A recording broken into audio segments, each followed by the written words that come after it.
Chacun commence sa journée différemment, mais à 78 ans, il ne vous reste plus beaucoup d'options. Je me lève à 6 heures tous les matins, que je le veuille ou non. Les vieux os refusent tout simplement de rester couchés plus longtemps. La première chose que je fais est de regarder par la fenêtre du côté de mon terrain, là où Hélène et moi avions autrefois planté des pommiers. Maintenant, ils sont grands et tentaculaires. Contrairement à moi, les arbres ne font que grandir avec l'âge. J. m'appelle Gérard Toussaint. J'habite à Val-Fleury, un petit village en Bourgogne, dans une maison que j'ai construite de mes propres mains il y a 42 ans.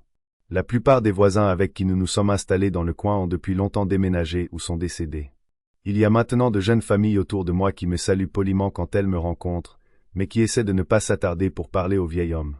Aujourd'hui, c'est samedi, ce qui signifie que c'est le jour d'aller au marché.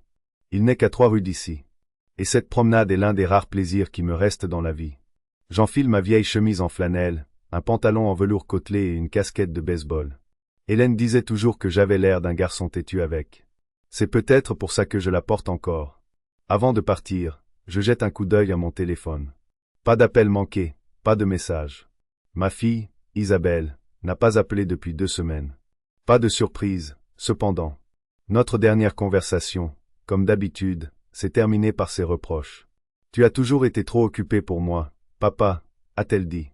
D'abord ta précieuse entreprise, tes maisons, tes projets, tout ça a toujours été plus important que ta famille.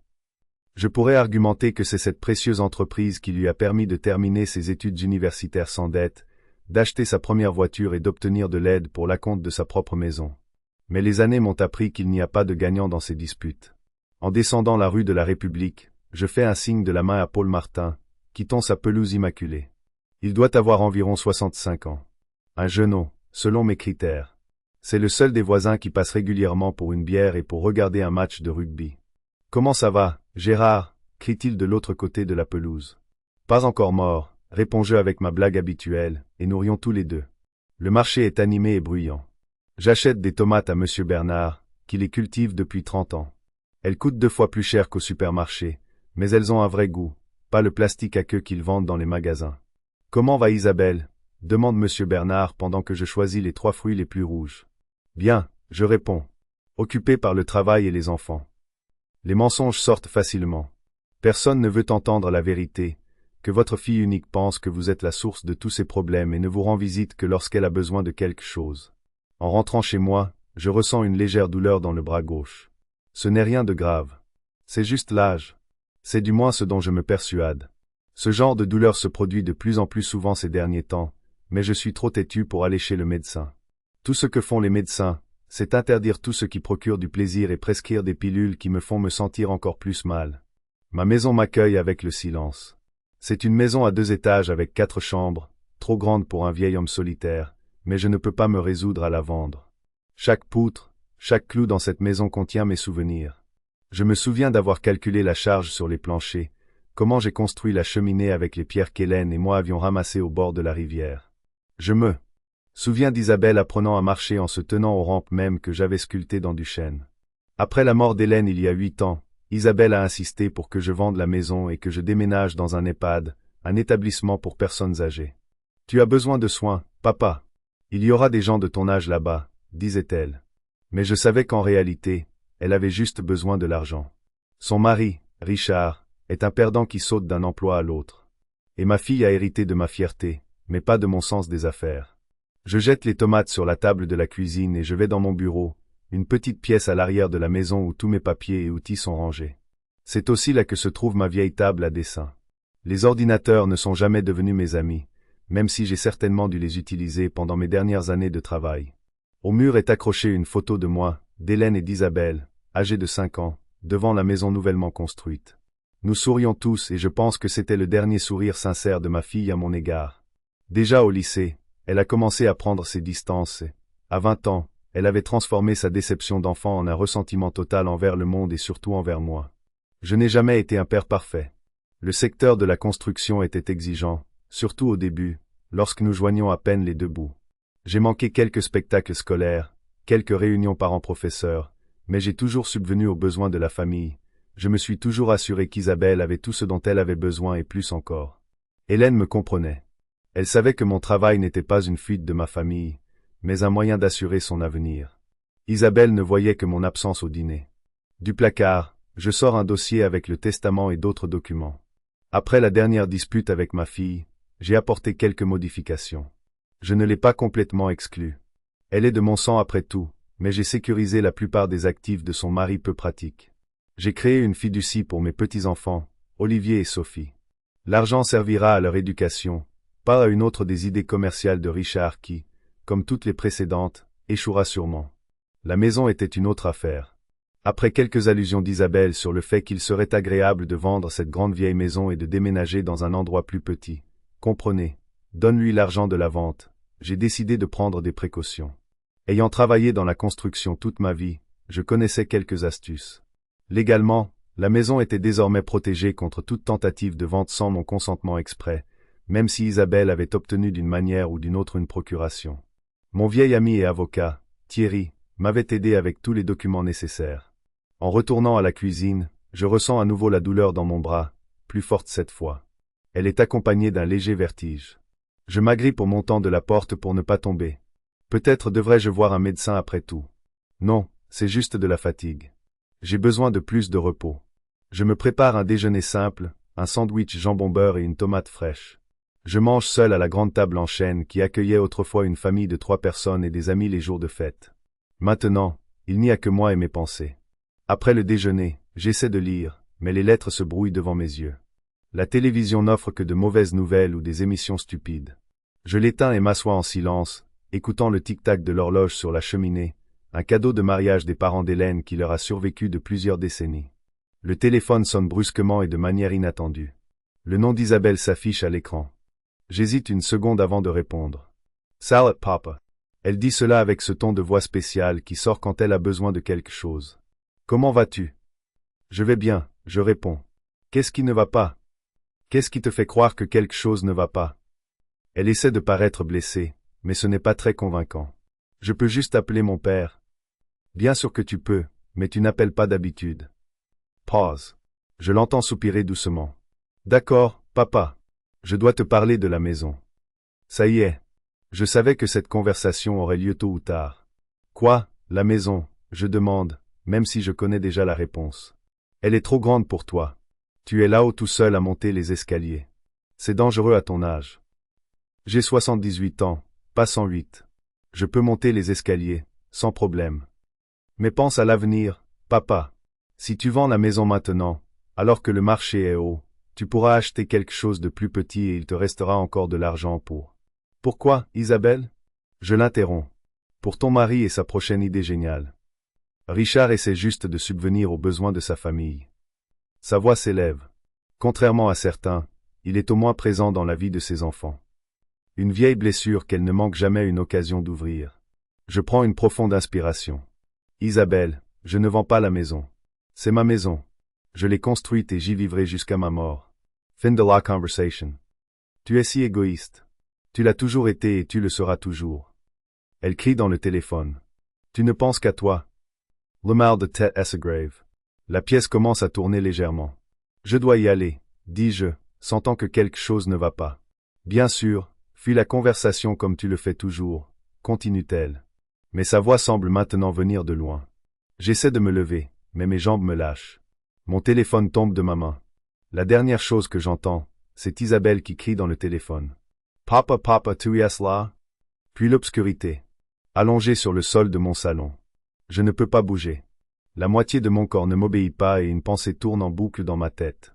Si je meurs maintenant, Isabelle aura la maison, et je sais exactement ce qu'elle en fera. La première chose que j'ai réalisée en reprenant conscience a été le bip rythmé de l'équipement médical. La seconde, l'odeur de désinfectant. Les hôpitaux sentaient pareil partout. J'étais allongé dans une chambre au mur vert pâle, essayant de me souvenir comment j'étais arrivé là.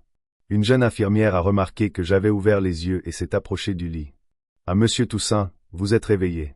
Comment vous sentez-vous » J'ai essayé de répondre, mais je ne pouvais pas parler. Tout ce que je pouvais sortir de ma bouche était un murmure inarticulé. La panique m'a saisi.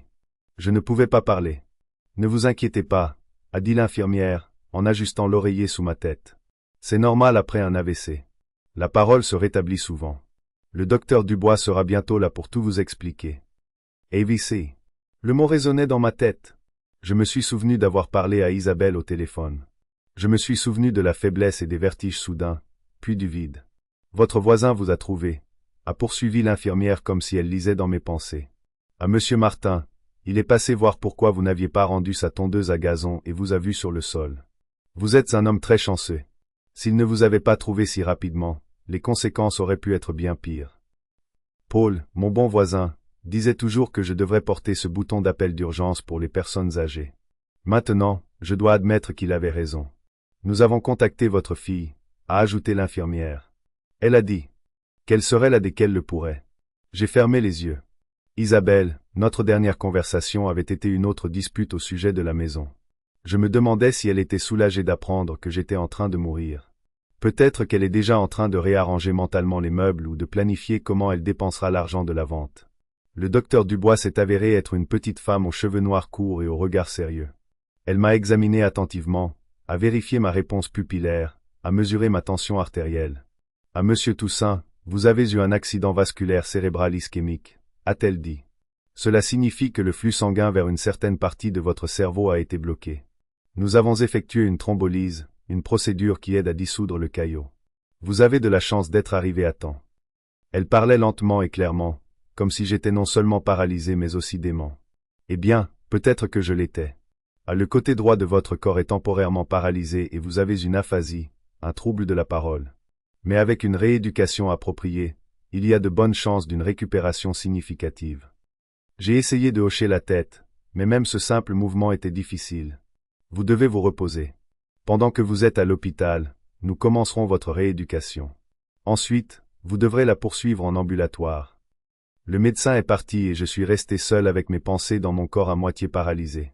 Par la fenêtre, je pouvais voir une tranche de ciel bleu et la cime des arbres. Le printemps battait son plein. Avril avait toujours été le mois préféré d'Hélène.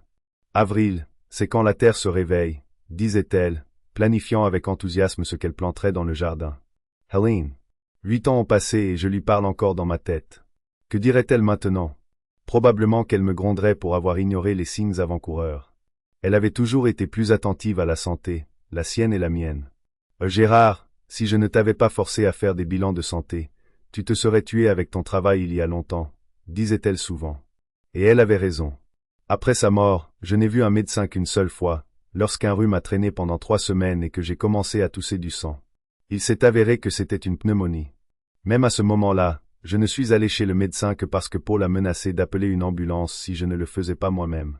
Le temps s'étire différemment à l'hôpital. Les minutes s'étirent en heures. Les heures se compriment en secondes. Je somnolais, me réveillais au bruit dans le couloir, me rendormais. Les infirmières entraient, vérifiaient les signes vitaux, faisaient des piqûres. Quelqu'un a apporté le déjeuner, mais je ne pouvais pas manger seul. Une expérience humiliante d'être nourri à la cuillère comme un bébé. Isabelle est arrivée vers le soir. J'ai reconnu ses pas dans le couloir. Rapide, déterminée. Elle marchait toujours comme si elle était en retard à une réunion importante. « Papa », s'est-elle exclamée en entrant dans la chambre. « Comment t'y sens-tu » J'ai essayé de répondre, mais tout ce qui est sorti de ma gorge était un murmure rauque. La frustration et la colère m'ont submergé. Un vieil homme impuissant qui ne peut même pas parler. Le médecin a dit que tu as besoin de temps pour retrouver la parole, a dit Isabelle, s'asseyant sur la chaise à côté du lit. Ne t'inquiète pas, je m'occuperai de tout. Quelque chose dans sa façon de le dire m'a rendu méfiant. L'inquiétude d'Isabelle signifiait généralement qu'elle prendrait des décisions sans me demander mon avis. J'ai parlé au docteur Dubois. Elle a dit que tu auras besoin de soins constants après ta sortie. Tu ne peux pas rentrer seul à la maison. J'ai observé son visage. Il n'y avait pas de réelle inquiétude dans ses yeux bruns, si semblables à ceux d'Hélène. Il y avait une préoccupation professionnelle et quelque chose d'autre. The impatience. Je pense que nous devrions sérieusement envisager un EHPAD, a-t-elle poursuivi. Tu seras pris en charge par des professionnels, et tu n'auras pas à te soucier de la maison, des factures, de la cuisine. J'ai essayé de protester, mais tout ce que j'ai obtenu était un murmure. Isabelle m'a tapoté le bras comme si elle calmait un enfant grincheux. Je sais que tu veux rentrer à la maison, papa, mais sois réaliste. Tu as 78 ans. Tu as eu un AVC. Tu ne peux pas vivre seul dans une maison à 2 étages. J'ai fermé les yeux. La colère pulsait dans mes tempes. La vieille histoire. Isabelle essayant de décider pour moi comment je devrais vivre ma vie. Et la maison encore. Toujours cette fichue maison. J'ai regardé quelques bons endroits. Elle a ouvert son sac à main et a sorti des brochures brillantes. Celui-ci est particulièrement bien. Les pains dorés. Il a même une piscine et une bibliothèque. Et ce n'est pas loin de Richard et moi, donc nous pourrons te rendre visite souvent. J. Phila Rekener. Il ne me rendait pas visite quand je vivais à 15 minutes. Pourquoi commencerait-il maintenant? Isabelle a continué à parler des avantages des maisons de retraite, mais j'ai cessé de l'écouter. Mes pensées m'ont ramené dans le temps, à l'époque où j'ai remarqué pour la première fois ce trait chez ma fille, le désir de tout contrôler et de contrôler tout le monde. Elle avait 13 ans. Hélène et moi planifions des vacances en famille, et j'ai demandé à Isabelle où elle aimerait aller. Le lac d'Annecy, a-t-elle dit sans hésitation. Mais nous y sommes allés l'année dernière, ai-je objecté. Pourquoi n'essayons-nous pas quelque chose de nouveau? Que dirais-tu des Alpes? Non, a-t-elle dit. Le lac est mieux. Je peux y faire du ski nautique. Il n'y a rien à faire dans les montagnes. Ta mère adore les montagnes, lui ai-je rappelé. Et tu n'as jamais essayé la randonnée ou l'escalade. Peut-être que tu aimerais ça. Ah non, je n'aimerais pas, a dit Isabelle obstinément. Je veux aller au lac. Si nous allons dans les montagnes, je n'irai pas du tout. Hélène a essayé de trouver un compromis, mais Isabelle était inflexible. Finalement, nous sommes allés au lac. L'année suivante aussi. C'est devenu une habitude. Isabelle décidait ce qu'elle voulait et obtenait ce qu'elle voulait à tout prix. Quand elle a eu 16 ans, elle a annoncé qu'elle voulait une voiture. Toutes mes amies ont une voiture pour leur 16e anniversaire, a-t-elle dit. Nous pouvons t'aider à acheter une voiture d'occasion si tu trouves un travail d'été et que tu économises la moitié du coût, ai-je suggéré. Ce n'est pas juste, m'a-t-elle reproché. Pourquoi devrais-je travailler alors que tu as beaucoup d'argent? Tu es juste avare. Ce n'est pas une question d'argent, Isabelle, ai-je expliqué. C'est une question de responsabilité. Quand tu mettras ton propre argent dans la voiture, tu l'apprécieras davantage. Tu ne m'aimes tout simplement pas, a-t-elle dit en claquant la porte de sa chambre. Finalement, Hélène et moi lui avons acheté une Peugeot d'occasion sans aucune condition. 3 mois plus tard, Isabelle l'a accidentée en essayant de griller un feu rouge. Heureusement, elle n'a pas été blessée, mais la voiture était irréparable. Au lieu d'apprendre sa leçon, Isabelle a blâmé les autorités routières pour la mauvaise organisation du carrefour. Elle ne s'est pas excusée et n'a pas proposé de compenser d'une manière ou d'une autre la perte. Au lieu de cela, elle a commencé à insinuer qu'elle avait besoin d'une nouvelle voiture. Tu l'as gâtée, m'a dit Hélène à l'époque. Nous l'avons tous les deux fait. Peut-être qu'elle avait raison. J'ai tellement essayé de donner à Isabelle tout ce que je n'avais pas eu dans mon enfance que je n'ai pas remarqué comment cela l'a transformée en une personne égoïste. Mon père était plombier. Ma mère travaillait dans une blanchisserie. Nous vivions modestement, mais ils m'ont appris la valeur du travail acharné et de l'argent durement gagné. Quand j'ai eu 12 ans, mon père a commencé à m'emmener travailler avec lui. À 16 ans, je pouvais installer un évier ou réparer une fuite de tuyaux tout seul. C'est mon père qui m'a inspiré à poursuivre une carrière dans la construction. Gérard, disait-il, il vaut toujours mieux construire quelque chose de ses propres mains que d'être simplement payé pour s'asseoir dans un bureau. Je suis allé dans une école technique, j'ai étudié l'ingénierie. J'ai travaillé sur des chantiers de construction pour payer mes études. J'ai rencontré Hélène en 3e année. Elle étudiait la comptabilité. Nous nous sommes mariés 1 an après avoir obtenu notre diplôme. Les premières années ont été difficiles.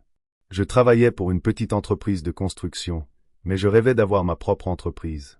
Hélène m'a soutenu. Même si cela signifiait que nous devions nous serrer encore plus la ceinture. Quand Isabelle est née, j'avais déjà 32 ans. Mon entreprise commençait tout juste à se redresser. Je travaillais 12 à 14 heures par jour, souvent y compris les week-ends. En y repensant maintenant, je me rends compte que j'ai manqué trop de moments importants dans la vie de ma fille. Ses premiers pas, ses premiers mots, son premier jour d'école, tout ce que je ne connais que par les histoires et les photos d'Hélène. Quand l'entreprise s'est enfin stabilisée, il était trop tard. Isabelle était devenue une adolescente, renfermée et pleine de ressentiment. Elle ne voulait pas passer de temps avec moi, préférant la compagnie de ses amis ou enfermée avec son téléphone. J'ai essayé d'arranger les choses. J'ai suggéré des voyages communs, j'ai essayé de m'intéresser à ses passe-temps, mais toutes mes tentatives ont été perçues comme maladroites et peu sincères. Tu penses que tu peux juste acheter mon amour, a-t-elle dit un jour quand j'ai proposé de payer pour un camp d'été artistique qui la passionnait. Où étais-tu quand j'avais vraiment besoin d'un père? C'était douloureux mais juste. Je ne pouvais pas remonter le temps, je ne pouvais pas revenir en arrière et faire des choix différents. Je ne pouvais qu'essayer d'être un meilleur père maintenant. Mais Isabelle n'était pas intéressée par la réconciliation. Elle préférait le rôle de victime, utilisant son enfance malheureuse comme excuse pour toutes ses erreurs et ses échecs. Si j'avais eu un père normal, je ne me serais pas mise avec un type comme Justine, a-t-elle déclaré après une autre romance universitaire ratée. Quand elle a rencontré Richard, j'ai immédiatement senti que quelque chose n'allait pas. Il avait 8 ans de plus qu'elle, était éloquent et persuasif, mais il avait la même avidité dans les yeux que j'avais vu chez tant d'entrepreneurs ratés que j'avais rencontrés au fil des ans. Il t'utilise, ai-je averti Isabelle après leur 3e rendez-vous. Tu ne lui as même pas donné sa chance, a-t-elle crié. Tu ne veux tout simplement pas que je sois heureuse. Richard a vite compris que je l'avais percé à jour et a tout fait pour monter Isabelle encore plus contre moi. Ils se sont mariés 6 mois après leur rencontre. J'ai payé pour le mariage, un événement somptueux qu'ils ont insisté pour organiser au Country Club, même si j'avais suggéré une option plus modeste. Comme je l'avais soupçonné, Richard était un maître dans l'art de dépenser l'argent des autres. Au cours des 5 premières années de leur mariage, j'avais déjà perdu le compte des brillantes idées commerciales dans lesquelles il avait investi mon argent. De l'importation de fruits exotiques à l'investissement dans des crypto-monnaies douteuses, la naissance de nos petits-enfants, Olivier et Sophie, a un peu amélioré notre relation. Isabelle m'a permis de les voir, bien que chaque visite soit accompagnée d'allusions transparentes à des difficultés financières. Quand Hélène est tombée malade d'un cancer, je m'attendais à ce que cela rapproche ma fille et moi. Mais Isabelle a rarement rendu visite à sa mère à l'hôpital, trouvant toujours des excuses, le travail, les enfants, un rhume. Après la mort d'Hélène, la pression d'Isabelle et de Richard s'est intensifiée. Ils voulaient que je vende la maison, l'entreprise, tout ce que je possédais, et que je déménage dans un EHPAD. Ce serait mieux pour tout le monde, disait-il. C'est alors que j'ai décidé de prendre des précautions. Je connaissais assez bien ma fille pour réaliser qu'elle ne s'arrêterait pas. Ses sentiments de ressentiment combinés à l'avidité de Richard étaient une combinaison dangereuse. J'ai vendu l'entreprise à l'un de mes partenaires de longue date. Mais au lieu de mettre l'argent sur un compte ordinaire, j'ai créé plusieurs fiducies et portefeuilles d'investissement. Une partie de l'argent est allée dans une fiducie pour mes petits-enfants, à laquelle ils n'auraient accès qu'à l'âge de 25 ans. L'autre partie, je l'ai investie de manière à pouvoir percevoir un revenu régulier sans toucher au capital. Quant à la maison, ici, j'ai été particulièrement ingénieux. Avec l'aide de Thierry, mon avocat et ami depuis l'université, j'ai fait enregistrer la maison comme propriété historique par le biais du Fonds local de préservation architecturale. Cela signifiait que la maison ne pouvait être vendue ou modifiée de manière substantielle sans l'approbation du conseil d'administration de la fondation, qui, bien sûr, comprenait Thierry lui-même.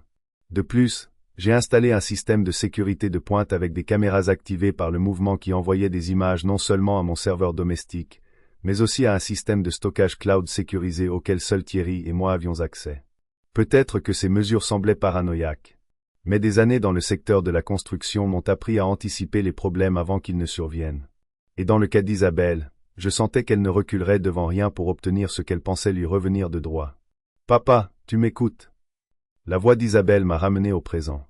J'ai ouvert les yeux. Elle était toujours assise à côté de moi, tenant les brochures de l'EHPAD. « Je sais que tu ne peux pas parler pour le moment, mais hoche la tête si tu me comprends, » a-t-elle dit. J'ai hoché la tête faiblement. « D'accord, je passerai demain et nous continuerons à discuter des options. » An attendant reposed toy. Elle s'est levée, s'est penchée et m'a donné un baiser rapide sur le front, un geste qui semblait plus une obligation qu'une marque d'affection. Puis elle a quitté la chambre, ses talons claquant à nouveau sur le linoléum. Je suis resté allongé à regarder le plafond. Quelque chose dans son comportement me dérangeait plus que d'habitude. Elle ne m'a pas demandé comment j'allais, ne s'est pas renseignée sur mon pronostic de rétablissement. Toute la conversation tournait autour de la maison et du déménagement dans un EHPAD. Soudain, j'ai compris. Isabelle ne voulait pas seulement que je vende la maison. Elle planifiait déjà quelque chose, et mon incapacité soudaine tombait à pic pour ses projets. J'ai essayé d'atteindre le bouton d'appel de l'infirmière, mais ma main droite ne m'obéissait toujours pas. Avec ma gauche, j'ai maladroitement cherché le bouton et j'ai appuyé. 1 minute plus tard, une infirmière est apparue. « Qu'est-ce qui ne va pas, monsieur Toussaint? Vous avez mal ?» J'ai secoué la tête et j'ai essayé de dire quelque chose. Rien n'est sorti. « Vous avez besoin de papier et d'un stylo, » a-t-elle deviné. J'ai hoché la tête. Elle a apporté un carnet et un stylo. De ma main gauche, maladroitement, j'ai griffonné, appelé Thierry Lambert, et j'ai ajouté un numéro de téléphone. « C'est un de vos proches », a demandé l'infirmière. J'ai secoué la tête et j'ai écrit « avocat ». « D'accord, je l'appellerai demain matin », a-t-elle dit. J'ai secoué la tête vigoureusement et j'ai écrit « Maintenant, urgent ». L'infirmière a semblé perplexe, mais a hoché la tête. « D'accord, je vais appeler maintenant, mais il se fait tard, monsieur Toussaint. Je devrais peut-être laisser un message. J'ai hoché la tête, me sentant quelque peu soulagé. Peut-être que je suis paranoïaque. Peut-être qu'Isabelle s'inquiète vraiment pour mon bien-être. Mais mon instinct, qui m'avait rarement fait défaut toutes ces années, criait au danger. J'ai donc appris à faire confiance à mon instinct. Le 3e jour à l'hôpital a apporté une nette amélioration. Le matin, j'ai découvert que je pouvais bouger les doigts de ma main droite. Pas beaucoup, mais c'était un progrès. La parole, elle aussi, revenait progressivement. Les mots sortaient confus, lents, mais je pouvais prononcer des phrases simples. La rééducation se passe bien, ai-je dit avec difficulté à l'orthophoniste. Une jeune femme nommée Samantha qui venait 2 fois par jour pour des séances. C'est super, monsieur Toussaint. Elle a souri largement. Vous progressez plus vite que beaucoup de mes patients. Continuez comme ça et bientôt vous pourrez parler presque normalement. Thierry est arrivé vers midi. Grand, mince, avec des cheveux argentés et le dos droit. Il avait toujours l'air d'un homme à qui on pouvait confier les cas les plus difficiles. C'est pourquoi il était un avocat si brillant. Gérard, vieux renard, a-t-il dit en s'asseyant près du lit. Qu'est-ce que tu as fait cette fois-ci? AVC, ai-je réussi à articuler, en essayant de sourire.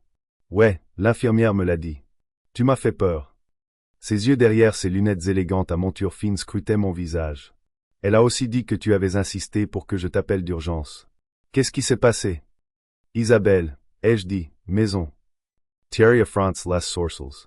Tu penses qu'elle manigance quelque chose avec ta maison? J'ai hoché la tête. Elle est venue.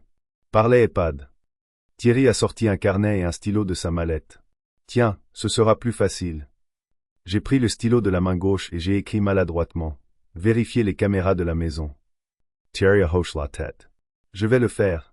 Tu veux que je regarde les enregistrements de sécurité? J'ai hoché la tête. Et tes dossiers? Ils sont toujours dans le coffre-fort du bureau. J'ai de nouveau hoché la tête et j'ai ajouté. La clé est dans le livre, Les Misérables. Thierry Surrey. Un endroit classique pour une clé. Ne t'inquiète pas, je vais tout vérifier. Si Isabelle manigance quelque chose, nous serons prêts. Il est resté un peu plus longtemps, parlant de tout et de rien. Sa nouvelle voiture, son petit-fils qui partait à l'université, comment sa femme avait enfin pris sa retraite et le harcelait maintenant pour voyager. Quand il est parti, j'étais quelque peu soulagé. Thierry n'était pas seulement mon avocat, mais l'un de mes rares vrais amis. Je savais qu'il s'occuperait de tout. Après le déjeuner, le kinésithérapeute est entré, une femme énergique d'âge moyen qui m'a fait faire une série d'exercices pour retrouver la mobilité. Le soir, j'étais épuisé et je me suis endormi juste après le dîner. Je me suis réveillé à la sonnerie de mon téléphone portable, que l'infirmière avait laissé sur la table de chevet à côté de mon lit. Le nom d'Isabelle s'est affiché à l'écran. J'ai pris une profonde inspiration et j'ai appuyé sur le bouton de réponse. « Papa, c'est toi ?» La voix de ma fille semblait inhabituellement excitée. « Oui » ai-je répondu, en essayant de parler le plus clairement possible. « Oh, tu peux déjà parler. C'est merveilleux. » Il n'y avait pas de joie sincère dans sa voix. Seulement de la nervosité. « Papa, j'ai des nouvelles incroyables. Tu ne vas pas le croire. » J'ai attendu sans l'interrompre. « Je me marie, a-t-elle lâché. »« Tu es déjà marié, » ai-je dit lentement, sentant mon étonnement grandir. « Non, je veux dire, oui, mais Richard et moi avons décidé de renouveler nos vœux, d'avoir un deuxième mariage, tu sais, et j'ai pensé, pourquoi ne pas le faire maintenant pendant que tu te rétablis? Ça te donnera une motivation supplémentaire pour aller mieux. » Je n'ai rien dit. Isabelle avait toujours été une mauvaise menteuse. Quand elle était nerveuse, sa voix devenait plus aiguë et son débit de parole plus rapide. Maintenant, elle jacassait presque. « Et papa, je sais que tu vas être surpris, mais j'ai vendu ta maison et ta voiture. » Ça y est. Je m'attendais à quelque chose comme ça, mais j'ai quand même senti le sang me monter au visage de colère. « Quoi? Ai-je lâché? » Oui, je sais que c'est soudain, mais comprends que c'est la meilleure solution. Le médecin a dit que tu ne peux pas vivre seul après un AVC. Tu as besoin de soins constants et les Pins Dorés est un endroit génial. Je t'ai montré la brochure, tu te souviens? Mais il y a un gros acompte et les frais mensuels sont aussi très élevés. Elle parlait vite comme si elle avait peur que je l'interrompe. Alors, j'ai décidé d'agir rapidement. Le marché immobilier est en plein essor et ta maison s'est vendue à un prix exceptionnel. Tu ne le croiras pas. 850 000 €. C'est bien plus que ce que nous espérions. Et ta vieille Citroën DS a été achetée par un collectionneur qui a payé 32 000 €. Tu peux y croire? J'ai serré le téléphone si fort que mes jointures sont devenues blanches. Tu n'as pas le droit. J'ai lutté avec chaque mot, mais j'étais déterminé à m'exprimer. Papa, je sais que tu es contrarié.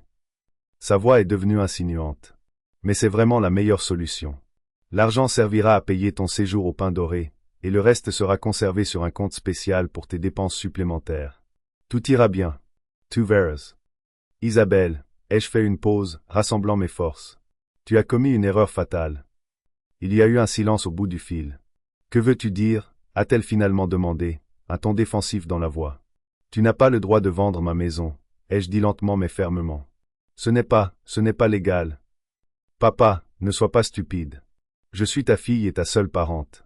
Qui d'autre va s'occuper de toi et de tes biens quand tu es dans cet état? Un représentant légal. Une fiducie. Tu n'as rien. Encore une pause, plus longue.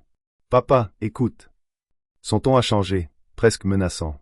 Les acheteurs ont déjà versé un acompte. Les contrats sont signés. Tu ne peux pas simplement annuler tout ça. Je peux, ai-je dit. Et je le ferai. Tu ne comprends pas. Elle criait presque maintenant. Nous avons déjà dépensé une partie de l'argent. L'acompte pour les Pains Dorés a été versé, et il n'est pas remboursable. Tes problèmes. Je commençais à me sentir fatigué, mais j'étais déterminé à mettre fin à cette conversation. C'est aussi ton problème, papa. Si tu annules la vente, nous devrons poursuivre les acheteurs. Ça te coûtera beaucoup d'argent et de nerfs. Dans ton état, ça pourrait provoquer un autre AVC. Maintenant, elle essayait de m'intimider.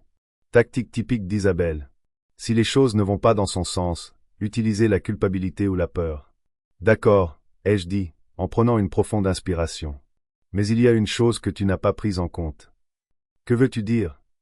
Il y avait de l'irritation dans sa voix. Il y a des caméras cachées dans ma maison, ai-je dit lentement. Tout ce que tu fais est enregistré. Quoi? A-t-elle presque hurlé. Mon avocat a déjà déposé une plainte auprès de la police. Fraude. Vente illégale de biens. Il y a eu un silence assourdissant. Je pouvais presque voir Isabelle réfléchir frénétiquement à sa situation, essayant de trouver une issue. Tu bluffes, a-t-elle finalement dit, mais sa voix tremblait. Il n'y a pas de caméra dans ta maison. Si, il y en a, ai-je répondu avec confiance. Dans l'entrée, dans le salon, dans mon bureau et dans le jardin. C'était vrai. Après une série de cambriolages dans notre quartier il y a quelques années, j'avais installé un système de sécurité de pointe. Les caméras étaient petites et discrètes, mais elles enregistraient tout en haute qualité. Les enregistrements étaient stockés non seulement sur le serveur domestique, mais aussi dans le cloud, auquel Thierry et moi avions accès. Je n'y crois pas, a dit Isabelle. Mais sa voix semblait moins assurée. Tu as toujours été contre ce genre de choses. Tu disais que c'était une atteinte à la vie privée. Les gens changent, ai-je dit, surtout quand ils sont volés par leurs propres enfants. Je l'ai entendu prendre une inspiration brusque. Je ne te volais pas. J'essayais d'aider. Tu ne peux pas vivre seul après un AVC. C'est dangereux. Ce n'est pas à toi de décider. Alors qui? Qui va s'occuper de toi? Qui va cuisiner, nettoyer, s'assurer que tu prends tes médicaments? Je prendrai de l'aide, ai-je dit. Avec mon propre argent, pas le tien. Papa, tu ne comprends pas. Sa voix est devenue suppliante. Nous faisions ça pour ton bien. Nous, ai-je interrogé. Richard est dans le coup aussi. Isabelle est restée silencieuse, et la pause a été assez longue pour une réponse. Bien sûr, ai-je continué. C'était l'idée de qui? La tienne ou la sienne? Ça n'a pas d'importance, a-t-elle marmonné. Nous sommes une famille. Nous prenons les décisions ensemble. Une famille ne se vole pas. Papa, écoute. Isabelle a commencé, mais je l'ai interrompue.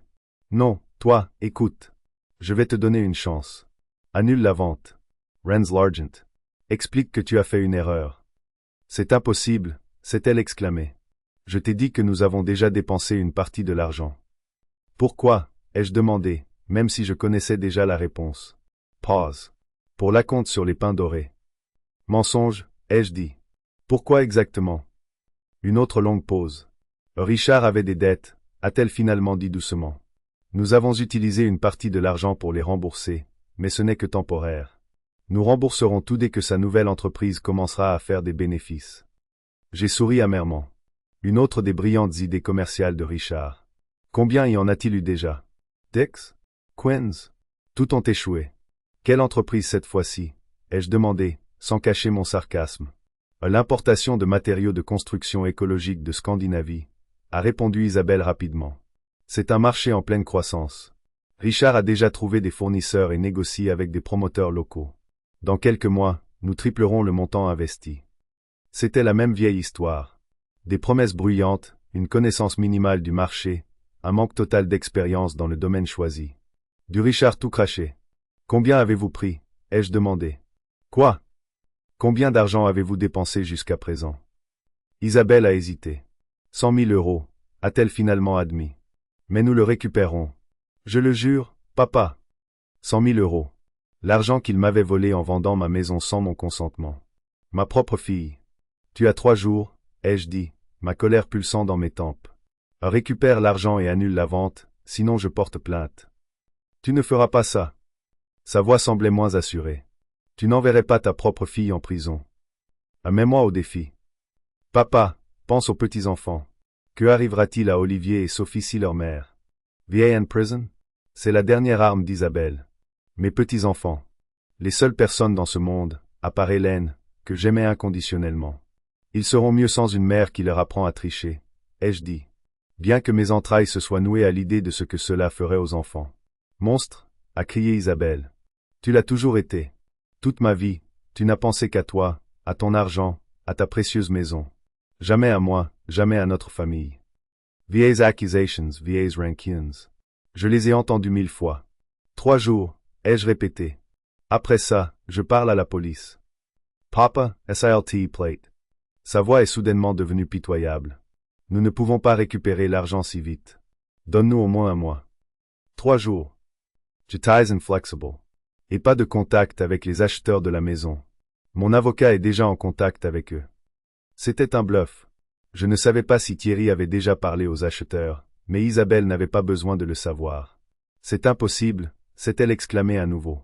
Où allons-nous trouver 100 000 euros en 3 jours? Vendez votre maison, ai-je suggéré. Ou la voiture de Richard, celle que je lui ai offerte pour Noël. Tu sais que nous ne pouvons pas faire ça. Nous avons un prêt immobilier. Les enfants vont à l'école privée. Pas mon problème. Je sentais la fatigue venir par vagues. La conversation me coûtait. 3 jours, Isabelle. N'appelle pas tant que tu n'es pas prête à rembourser l'argent. Papa, attends. Elle semblait désespérée. Parlons-en. Il doit y avoir une sorte de compromis. Le compromis était possible avant que tu ne vendes ma maison dans mon dos, ai-je dit. C'est trop tard maintenant. Mais je suis ta fille, s'est-elle exclamée. Ta seule fille. Tu m'enverrais en prison pour de l'argent. Pas pour de l'argent, ai-je dit. Pour la trahison. Sur ces mots, j'ai appuyé sur le bouton de fin d'appel. Le téléphone a immédiatement sonné à nouveau, mais je n'ai pas répondu. Après la 3e sonnerie, il s'est tu. Je me suis adossé aux oreillers, ressentant un mélange de colère, de frustration et de profonde tristesse. Ma propre fille, ma chair et mon sang, la seule personne vivante qui me liait à Hélène. Que ai-je fait de mal? Ou me suis-je trompé dans son éducation? Lui ai-je vraiment accordé trop peu d'attention? Ou au contraire, l'ai-je trop gâté? Ne lui ai-je pas appris à apprécier ce que l'on a? Ne lui ai-je pas montré que dans la vie, il faut gagner, pas seulement prendre? Le téléphone a de nouveau sonné. Cette fois, c'était Thierry. Gérard, a-t-il dit sans préambule. J'ai regardé les enregistrements de sécurité. Isabelle a bien fait venir des gens à la maison, des acheteurs potentiels, et un homme en costume, peut-être un agent immobilier ou un notaire. Je sais, ai-je dit. Elle a appelé. Elle a vendu la maison pour 850 000 euros et la voiture aussi. Bon sang, a dit Thierry. Sans procuration, sans ton consentement, c'est de la fraude. Oui, je lui ai donné 3 jours pour récupérer l'argent et annuler la transaction. Ensuite, nous allons à la police. Thierry, sais-tu? Es-tu sûr de vouloir t'engager dans cette voie, Gérard? C'est ta fille. J'en suis sûr, ai-je dit fermement. Elle doit réaliser que les actions ont des conséquences. D'accord. Thierry soupire. Je vais contacter les acheteurs de la maison et leur expliquer la situation. Ils annuleront probablement le contrat eux-mêmes quand ils apprendront qu'Isabelle n'avait pas le droit de vendre la propriété. Merci. Et pour la voiture? Même chose. Compris. Je m'en occupe. Toi, repose-toi et reprends des forces. Nous nous sommes dit au revoir et j'ai posé mon téléphone sur la table de chevet. Dehors, le crépuscule tombait. La journée touchait à sa fin. L'un des jours les plus difficiles de ma vie. Une infirmière a jeté un coup d'œil dans la chambre pour me faire mon injection du soir. « Est-ce que tout va bien, monsieur Toussaint ?» a-t-elle demandé, remarquant l'expression de mon visage. « Vous avez l'air contrarié. »« Problème de famille, ai-je répondu. Elle a hoché la tête avec compréhension. Les plus difficiles. Mais vous vous rétablissez très bien. Le docteur Dubois dit que si vous continuez comme ça, vous devriez sortir dans une semaine. J'ai hoché la tête, me demandant ce qui m'attendait à la maison. Ou plutôt, si la maison m'attendait. Isabelle tiendrait-elle parole et annulerait-elle la vente? Ou déciderait-elle qu'elle bluffait autant que moi? Qui aurait cru qu'à 78 ans, je devrais me battre avec ma propre fille pour le droit de vivre dans une maison que j'ai construite moi-même? La vie est pleine d'ironie. J'ai fermé les yeux, sentant le médicament administré par l'infirmière commencer à faire effet, me plongeant dans une torpeur somnolente. Ma dernière pensée avant de m'endormir fut pour Hélène. Que dirait-elle en voyant ce que notre fille était devenue? Et que me conseillerait-elle de faire? Je ne connaissais pas la réponse, mais j'étais sûr d'une chose.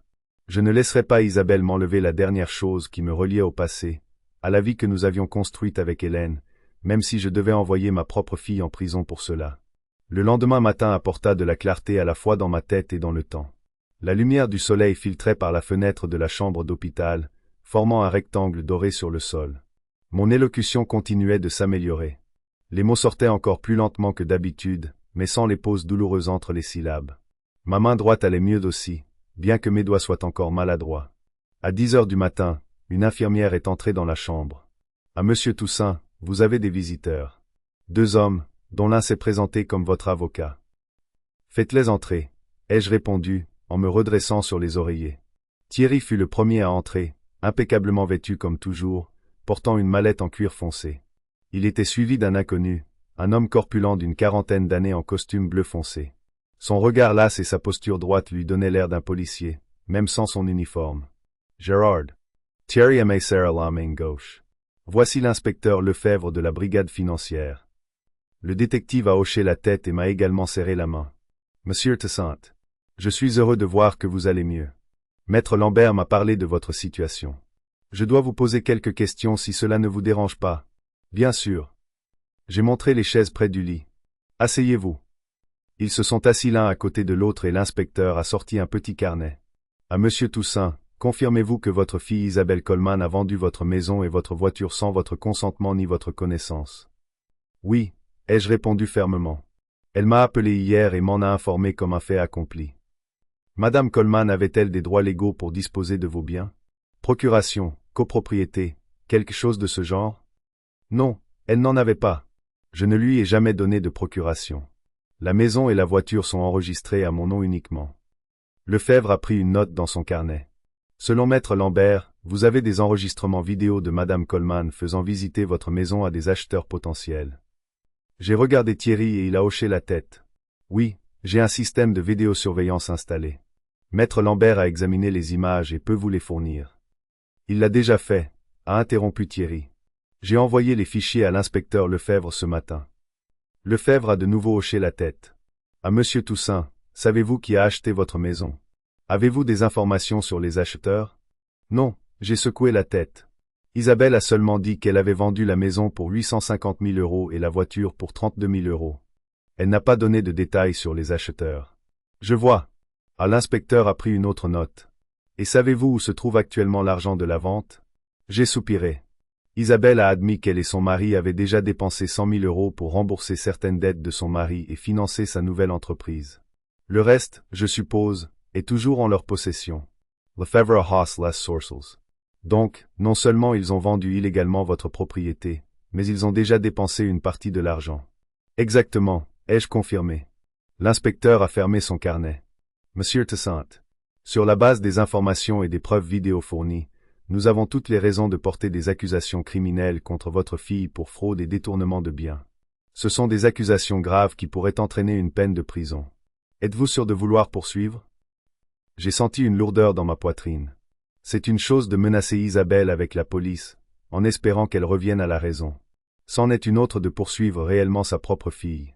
Maître Lambert a dit que vous aviez donné 3 jours à Madame Coleman pour rendre l'argent et annuler les transactions, a poursuivi Lefebvre. Est-ce exact?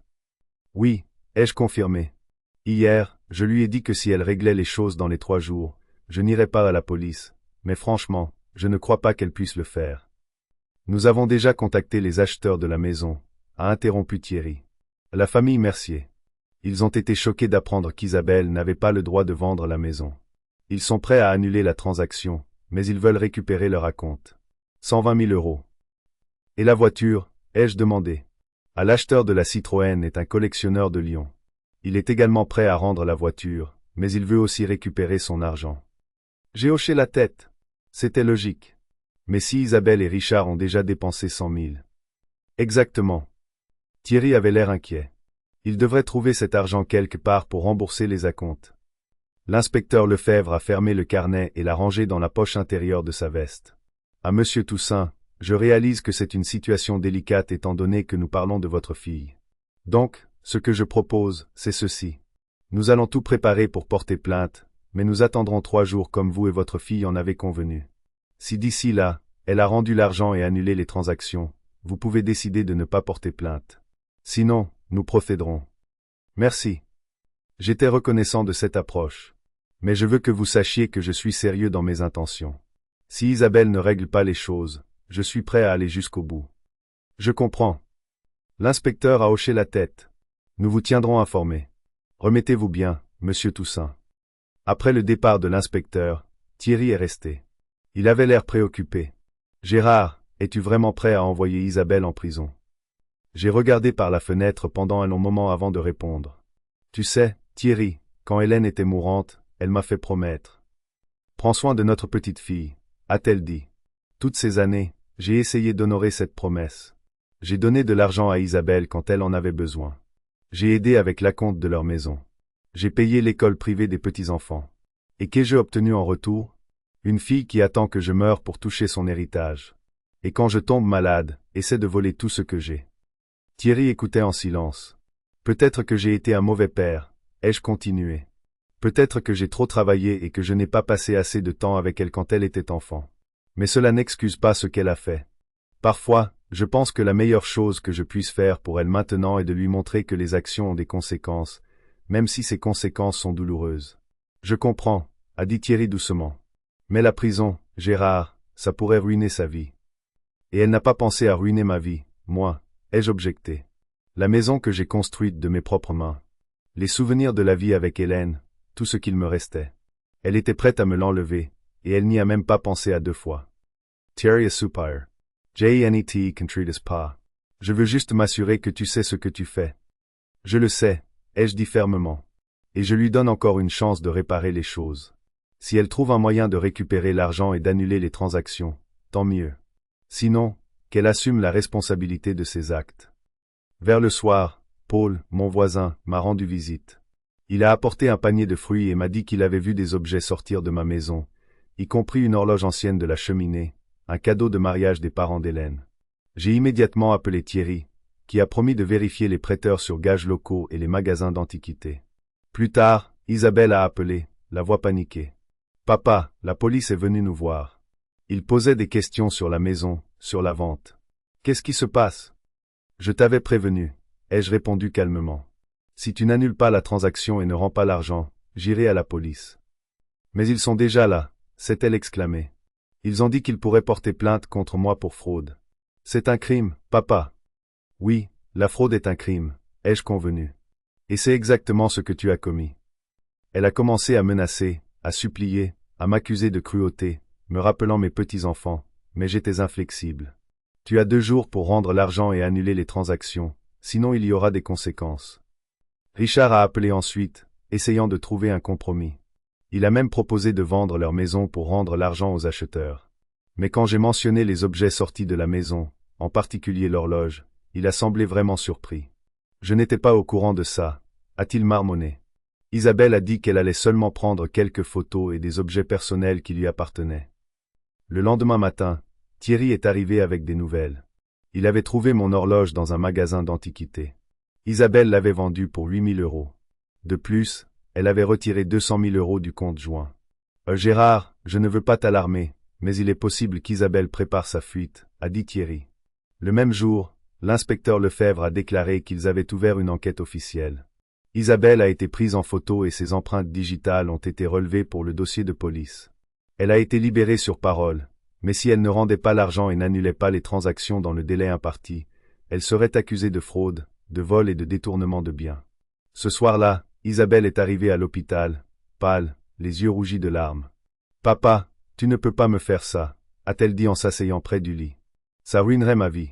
Pense aux enfants. Tu aurais dû penser aux enfants avant de commettre le crime, ai-je répondu. Je ne voulais pas te faire de mal, sa voix tremblait. Je ne sais pas ce qui m'a pris. Richard a dit que c'était une excellente opportunité, que nous pourrions enfin nous sortir de nos dettes, que tu ne pourrais de toute façon pas vivre seul après ton AVC. Et tu as décidé que la meilleure solution était de vendre ma maison dans mon dos. J'ai secoué la tête. Isabelle, tu aurais pu simplement me parler, demander de l'aide. Je t'aurais écouté. Tu n'écoutes jamais, s'est-elle exclamée. Tu fais toujours les choses à ta manière, comme tu le fais maintenant. J'ai souri amèrement. Nous nous sommes regardés pendant un long moment. Deux personnes têtues, deux Toussaint, incapables de céder. Que veux-tu de moi, a-t-elle demandé enfin. Je veux que tu rendes tout l'argent, que tu annules les transactions et que tu rendes toutes les choses que tu as prises dans la maison, ai-je répondu. Y compris l'horloge que tu as vendue. Je ne peux pas, a-t-elle murmuré. À l'argent, la plupart a déjà été dépensé ou transféré dans les investissements de Richard. Et l'horloge, le magasin l'a déjà vendue à un collectionneur. J'ai fermé les yeux, sentant tout à l'intérieur se contracter de douleur. L'horloge qui signifiait tant pour Hélène et moi était maintenant en possession d'un étranger. Alors je ne peux pas t'aider, ai-je dit. Les conséquences, Isabelle. Il y en a toujours. Vas-tu vraiment laisser ta fille être envoyée en prison? Sa voix était à peine audible. Non, ai-je répondu, la regardant droit dans les yeux. Je ne vais pas te laisser aller en prison. Tu t'y envoies toi-même par tes actions et ton refus de défaire ce que tu as fait. Isabelle s'est levée, des larmes coulant sur ses joues. Tu ne m'as jamais vraiment aimé, a-t-elle dit. Tu as toujours plus tenu à l'argent, au travail, à la maison, à tout sauf à moi. Ce n'est pas vrai, ai-je dit doucement. Je t'ai aimé plus que tout au monde. Je t'aime encore. C'est pourquoi je ne peux pas te laisser ruiner ta vie en pensant que tu peux voler et tricher en toute impunité. Au revoir, papa, a-t-elle dit, et elle est sortie de la chambre sans se retourner. Je savais que je ne la reverrais probablement jamais, du moins pas en liberté. La pensée me déchirait le cœur, mais j'étais déterminé à aller jusqu'au bout. Parfois, l'amour signifie permettre à une personne de faire face aux conséquences de ses actes, même si ces conséquences sont douloureuses, surtout si ces conséquences sont douloureuses. Vendredi, le jour de ma sortie de l'hôpital, est arrivé clair et chaud. Le docteur Dubois m'a fait un dernier examen, hochant la tête avec satisfaction alors que je levais sans effort mon bras droit et répondais de manière cohérente à toutes ses questions. Monsieur Toussaint, votre rétablissement progresse à un rythme impressionnant, a-t-elle dit en prenant des notes dans mon dossier. Cependant, il reste encore beaucoup de travail à faire. Vous devez continuer avec l'orthophonie 2 fois par semaine et la kinésithérapie 3 fois par semaine, et comme nous en avons discuté, vous ne devriez pas être seul de sitôt. J'ai engagé une infirmière, ai-je répondu. Elle viendra pendant la journée et mon voisin Paul restera avec moi la nuit, du moins au début. Le docteur Dubois a hoché la tête. Bien. Je vais rédiger toutes les ordonnances et les références nécessaires. Je vous verrai dans 2 semaines pour un contrôle. Paul est venu me chercher vers midi. Sa vieille Renault s'est arrêtée à l'entrée de l'hôpital et il m'a aidé à monter sur le siège passager, mettant mon fauteuil roulant dans le coffre. Les médecins insistaient pour que je l'utilise pour la première fois, même si je pouvais déjà marcher sur de courtes distances seul. Comment ça fait de revenir dans le monde des vivants? A demandé Paul en sortant du parking de l'hôpital. C'est étrange, ai-je admis. J'ai l'impression que des mois se sont écoulés, pas des jours. Nous avons traversé les rues familières de Val-Fleury, passé devant les vieux bâtiments, devant les cafés remplis d'étudiants en visite, passé devant le parc où Hélène et moi nous promenions souvent le week-end. Le village vivait sa vie normale, ignorant le drame qui se jouait dans ma famille. As-tu eu des nouvelles de Thierry? Ai-je demandé en regardant par la fenêtre. Paul a hésité à répondre. Oui, il a appelé ce matin. Il voulait venir à l'hôpital, mais je lui ai dit que j'étais en route pour te chercher. Ayal nous attendra chez toi. Il y avait quelque chose dans sa voix qui m'a mis mal à l'aise. Il y a un problème? Je préférerais laisser Thierry te le dire, a dit Paul évasivement, et j'ai décidé de ne pas insister. Quand nous sommes arrivés chez moi, la voiture de Thierry était devant le portail et une voiture de police était garée à côté. Mon cœur s'est serré. Quelque chose s'était manifestement passé. Thierry et l'inspecteur Lefebvre attendaient sur le porche. Tous deux avaient l'air sérieux. Gérard. Thierry m'a aidé à sortir de la voiture et à m'installer dans le fauteuil roulant. C'est bon de te voir à la maison. Que s'est-il passé? Je n'ai pas perdu de temps en politesse. Thierry et l'inspecteur se sont regardés. Entrance, Sugar Lefebvre. Ma maison m'a accueilli avec le silence et une faible odeur de poussière. Tout semblait identique au jour où l'ambulance m'a emmené. Le même désordre sur la table basse, le même livre ouvert au milieu posé sur le bras du fauteuil. Seule l'horloge manquait sur la cheminée. Son absence était douloureusement frappante. Nous nous sommes installés dans le salon. Paul a fait du café pour tout le monde, et j'ai attendu impatiemment une explication. Gérard, a finalement commencé Thierry. Nous avons un problème. Isabelle a disparu. Que veux-tu dire, disparu? J'ai senti un frisson me parcourir l'échine. Elle ne s'est pas présentée à sa convocation au commissariat hier, a expliqué l'inspecteur Lefebvre. Nous avons envoyé une patrouille à sa maison, mais il n'y avait personne. Des voisins ont dit qu'ils l'avaient vue, elle et son mari, chargés des valises dans la voiture il y a 2 jours. Ils ont dit qu'ils allaient chez un parent pour le week-end. Les enfants sont avec eux, ai-je demandé, en pensant aux petits-enfants. Oui. Lefebvre hoche la tête. Nous avons vérifié. Les enfants ne se sont pas présentés à l'école jeudi et vendredi. Nous avons aussi découvert qu'Isabelle a fermé tous ses comptes bancaires et a retiré tout son argent en espèces, a ajouté Thierry, et a vendu sa voiture via un site de petites annonces. L'acheteur a confirmé qu'il avait payé en espèces. Je me suis adossé à ma chaise, essayant de comprendre ce que j'avais entendu. Isabelle s'était enfuie. Avec mon argent, avec mes petits-enfants, probablement pour toujours.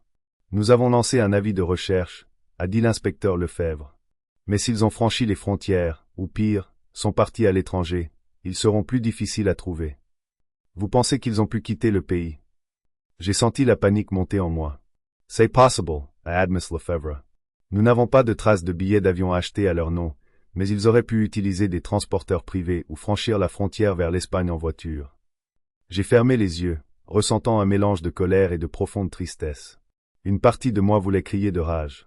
L'autre partie, celle qui était encore un père, s'inquiétait pour Isabelle et les petits-enfants. Et maintenant, ai-je demandé en ouvrant les yeux. Nous continuerons à chercher, m'a assuré Lefebvre. Mais je dois être honnête. S'ils ont bien préparé leur fuite, les retrouver pourrait être difficile. Et ma maison? Ma voiture? Je me suis souvenu du problème immédiat. La bonne nouvelle, c'est que la vente de la maison n'a pas été finalisée, a dit Thierry. Les acheteurs, la famille Mercier, ont accepté de retirer leur plainte quand ils ont appris la situation. Ils ont perdu la compte, mais ils réalisent que ce n'est pas de votre faute. Je veux les rencontrer, ai-je dit fermement. Je veux leur rendre leur argent. Mais Gérard, ce n'est pas ta responsabilité, a objecté Thierry. Isabelle était censée rendre la compte. Je sais, mais elle s'est enfuie avec mon argent. Le moins que je puisse faire est de dédommager les innocents affectés par ces actions. Thierry a hoché la tête, réalisant qu'il était inutile de discuter. Bien. Je vais prendre rendez-vous. Et la Citroën? Ai-je demandé. C'est un peu plus compliqué, a admis Thierry. L'acheteur l'a déjà revendue à un autre collectionneur en Californie.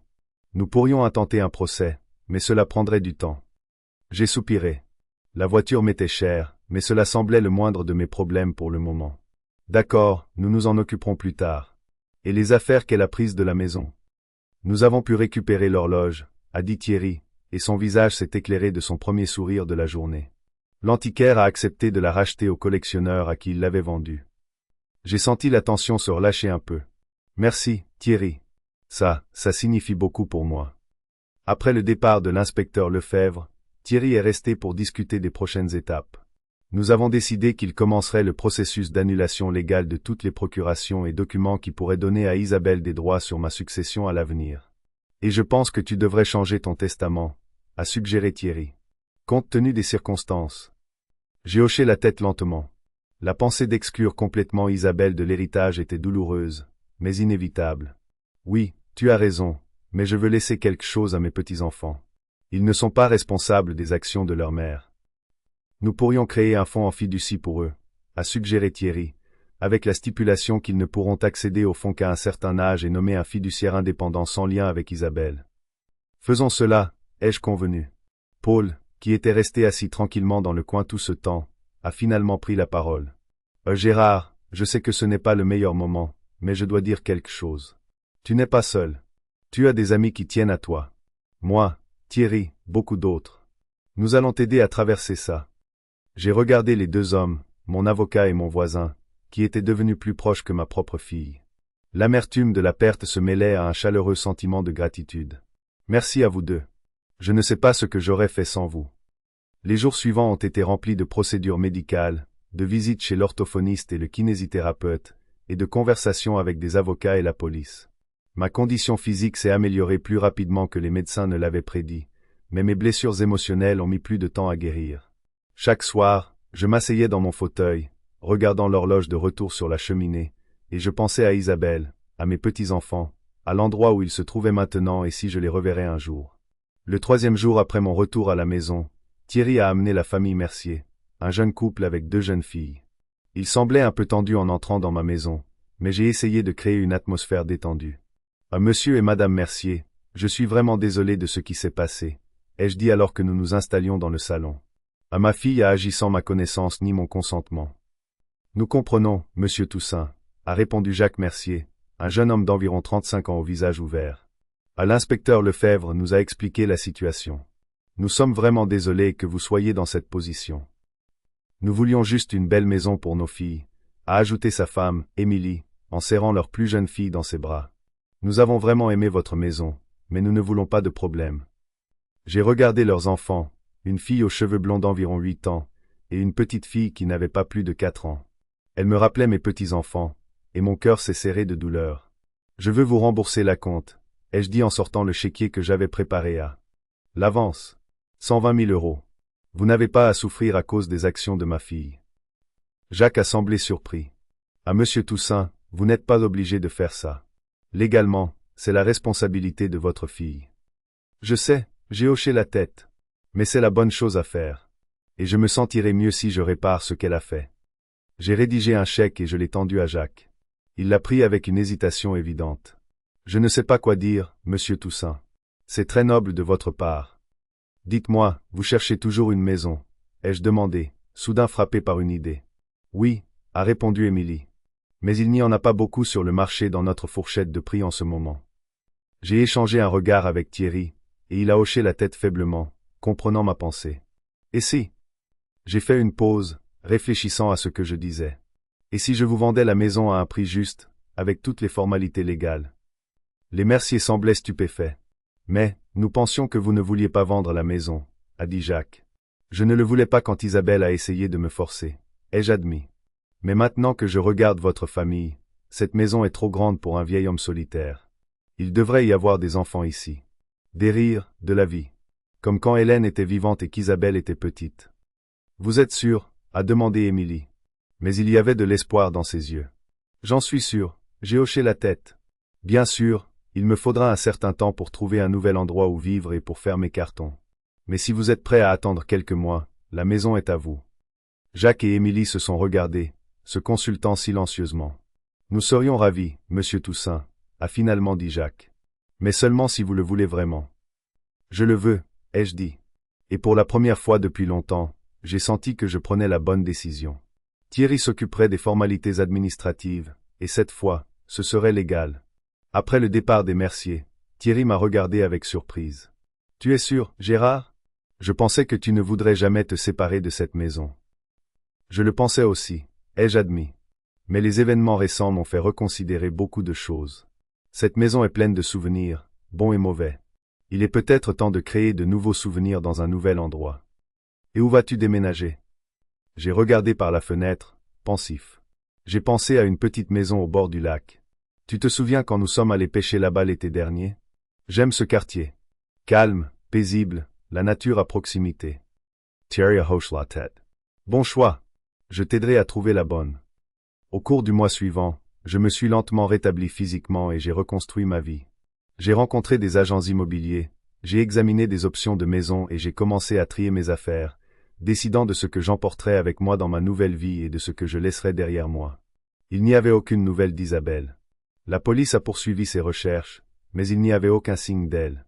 Thierry a engagé un détective privé qui a suggéré qu'ils auraient pu se rendre au Mexique ou même plus loin, en Amérique centrale ou du Sud. Je pensais souvent à mes petits-enfants, comment ils s'adapteraient à une nouvelle vie, une nouvelle école, une nouvelle langue. J'espérais qu'Isabelle prenait au moins bien soin d'eux. Un matin, en parcourant le courrier, j'ai trouvé une enveloppe sans adresse de retour. À l'intérieur se trouvait une carte postale avec la vue d'une plage tropicale et une courte note. Nous allons bien. Les enfants te manquent. Je suis resté longtemps à regarder cette carte postale. Aucune excuse, aucune explication, juste un court message. pour me faire savoir qu'ils étaient en vie. Je ne savais pas si je devais en être reconnaissant ou encore plus en colère. Fin juin, j'ai trouvé la maison parfaite. Un petit mais confortable chalet au bord du lac, à environ 1 heure de Val-Fleury, avec un porche spacieux donnant sur l'eau, un quai privé pour le bateau que je prévoyais d'acheter, et un jardin où je pourrais cultiver des tomates et d'autres légumes. La vente avec les Mercier a été finalisée à la mi-juillet. Ils ont payé un prix juste, un peu en dessous de la valeur du marché, mais c'était ma décision. Je voulais qu'une famille heureuse vive dans cette maison. Le jour du déménagement, alors que les dernières boîtes étaient chargées dans le camion, j'ai fait une dernière promenade dans les pièces vides. Tant de souvenirs, tant de vie entre ces murs. La naissance d'Isabelle, ses premiers pas, les vacances scolaires, les soirées tranquilles avec Hélène près de la cheminée, les derniers jours de la vie de ma femme. Dans chaque pièce, je me suis arrêté et j'ai dit adieu au passé, à la douleur, aux déceptions. Je ne voulais pas porter ce poids dans une nouvelle vie. La dernière étape était le bureau. Ici, dans un petit coffre-fort derrière une bibliothèque, se trouvait mon Nouveau Testament. Thierry avait insisté pour garder une copie dans la maison au cas où Isabelle reviendrait un jour. Le testament était simple. La maison du lac et tout l'argent restant iraient dans un fonds en fiducie pour les petits-enfants. Olivier et Sophie auraient accès au fonds à 25 ans, assez âgés pour qu'Isabelle et Richard ne puissent pas mettre la main sur l'argent. Thierry a été nommé fiduciaire de la fiducie, suivi de son fils, également avocat. Isabelle ne recevait rien. C'était cruel, mais juste. Elle avait déjà pris ce qui lui revenait, en volant l'argent de la vente de la maison et de la voiture, en prenant des montres et d'autres objets de valeur. Je ne lui devais plus rien. J'ai fermé le coffre-fort et j'ai jeté un dernier regard sur le bureau, puis je suis sorti résolument de la maison sans me retourner. Paul m'attendait dans l'allée, prêt à me conduire à ma nouvelle maison. « Tout va bien ?» a-t-il demandé en voyant l'expression de mon visage. « Oui », ai-je répondu, en me demandant à quel point c'était vrai. « Tout va bien. » Nous avons descendu les rues familières de Val-Fleury, passé devant le marché où j'avais acheté des tomates, passé devant le parc où je m'étais promené avec Hélène, passé devant l'école où Isabelle avait autrefois été élève. Le village restait le même, mais je partais en étant une personne différente. Le trajet jusqu'au lac a duré un peu plus d'1 heure. Quand nous sommes arrivés à ma nouvelle maison, le soleil commençait déjà à se coucher, colorant l'eau d'or. La maison était petite mais lumineuse et confortable. De grandes fenêtres donnaient sur le lac, laissant entrer beaucoup de lumière. Une véranda entourait la maison sur 3 côtés, offrant de belles vues à toute heure de la journée. Les meubles que j'avais choisis étaient simples et fonctionnels. Rien de superflu, rien qui me rappelait le passé. Thierry est arrivé un peu plus tard, aidant avec les derniers détails du déménagement. Quand les déménageurs sont partis et que nous nous sommes enfin retrouvés seuls, il a sorti une bouteille de bon whisky et 3 verres de sa mallette. « Au nouveau départ », a-t-il dit en versant le liquide doré. « Au nouveau départ », avons-nous répété, Paul et moi, en levant nos verres. Nous nous sommes assis sur la véranda, regardant le coucher de soleil sur le lac, et je me suis senti étrangement en paix. Oui, j'avais perdu ma fille. Oui, je ne reverrai peut-être jamais mes petits-enfants. Oui, les derniers mois avaient été les plus difficiles de ma vie, mais j'avais survécu. J'avais avancé. Et pour la première fois depuis longtemps, je ressentais non seulement l'amertume de la perte, mais aussi l'espoir. Vous savez, ai-je dit en regardant l'eau qui s'assombrissait. Hélène disait toujours que la vie ne se termine pas tant que vous ne décidez pas qu'elle est terminée. Une femme sage, votre Hélène, a hoché la tête Thierry. Oui. J'ai souri au souvenir. Oui, elle l'était. J'ai pensé à l'avenir. Les parties de pêche sur le lac. Les nouveaux voisins que j'avais déjà rencontrés. Les livres que je voulais lire depuis longtemps. Les voyages que j'avais reportés. La vie ne se terminait pas. Elle prenait juste une nouvelle forme. Et dans cette nouvelle forme, il n'y avait pas de place pour la trahison, pour les mensonges, pour les relations toxiques. Seulement pour l'honnêteté, l'amitié et la paix que j'avais gagnées dans mes dernières années. J'ai pris une gorgée de whisky, sentant la chaleur se répandre dans mon corps, et j'ai pensé que c'était peut-être pour le mieux. Parfois, il faut perdre quelque chose de précieux pour réaliser ce qui est vraiment important. Et ce qui était important pour moi maintenant, ce n'étaient pas les murs de la maison, ni les biens matériels, ni même les liens familiaux s'ils étaient basés sur des mensonges. Ce qui était important, c'était l'honnêteté, la dignité et la capacité de recommencer. Même à 78 ans. J'ai regardé le lac, les premières étoiles apparaissant dans le ciel qui s'assombrissait, et j'ai su que j'avais pris la bonne décision. Ma vie n'était pas terminée. Elle ne faisait que commencer.